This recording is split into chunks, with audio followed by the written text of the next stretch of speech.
That's the whole point of a wedding. In theory, it should not be a prerequisite to the marriage. You shouldn't put all this time and energy into something to celebrate something that doesn't even exist yet. That's my opinion.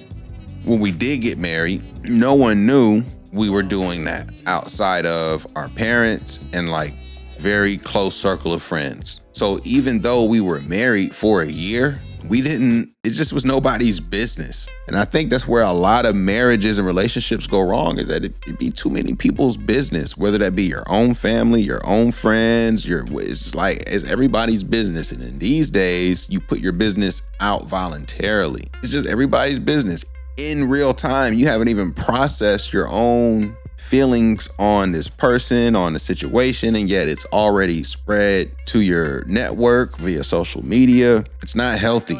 It's not a healthy way to try and build with a partner. When we were married for that first year, it changed how I think we approached the wedding. One, and because we were married, there was no stress on like the decision on the day of the wedding, where a lot of people are sitting there about to faint because they can't believe they're about to say yes and commit to something that they're not even sure about, which is already, we discussed, silly. You shouldn't be getting engaged if you're not sure. But I do understand when it's time to sign that dotted line, because at the Justice of Peace, in that courtroom, that feeling is there. It's like, oh,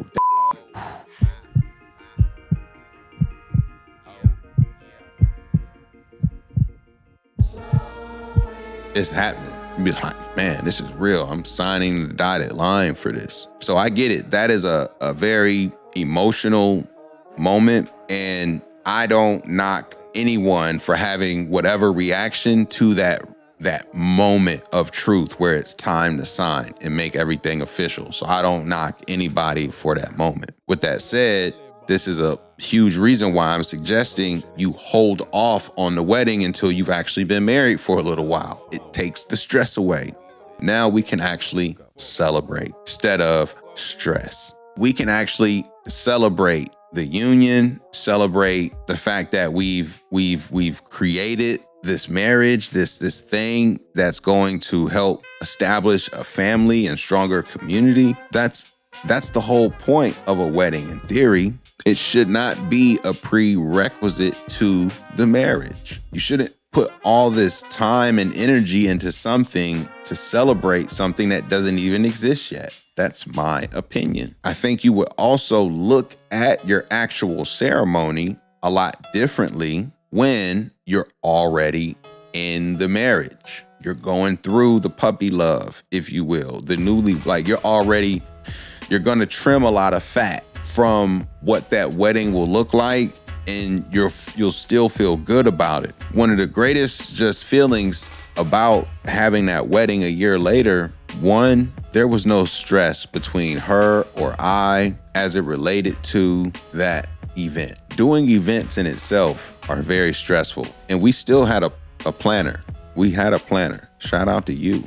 You know who you are. You know who you are. They were very helpful. When you do any type of event with people and invites, and you're doing it in locations where you typically don't spend a lot of time, I mean, that's stressful alone. So just from an event standpoint, weddings are stressful because you're hosting an event with people and food and drinks and all this other stuff. Interacting with vendors, gotta make sure that the entertainment is moving and flowing. Like, just from that standpoint, coordinating the event, weddings are stressful enough. But when you aren't even sure that you even want to be married to this person and you're dealing with the stress of coordinating the event, oh my goodness, it's a terrible recipe. I think we're much better served being more sure about the fact that we want to be with this person and pursuing the marriage first, and then planning the wedding second. That should be the new approach to marriage.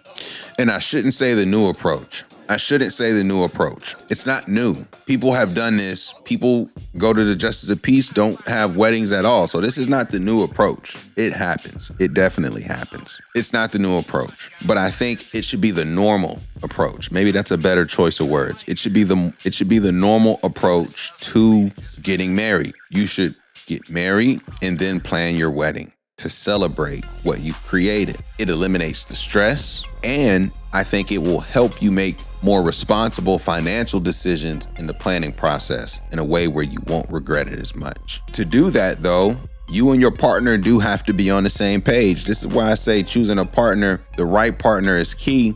And I'm gonna be honest, fellas, if she is not willing to get married without a wedding, this is not the one. This is not the one. And if you mess around and get married and have that wedding, I'm not saying y'all are gonna break up, but I'm just telling you, this is not the one. You could do better.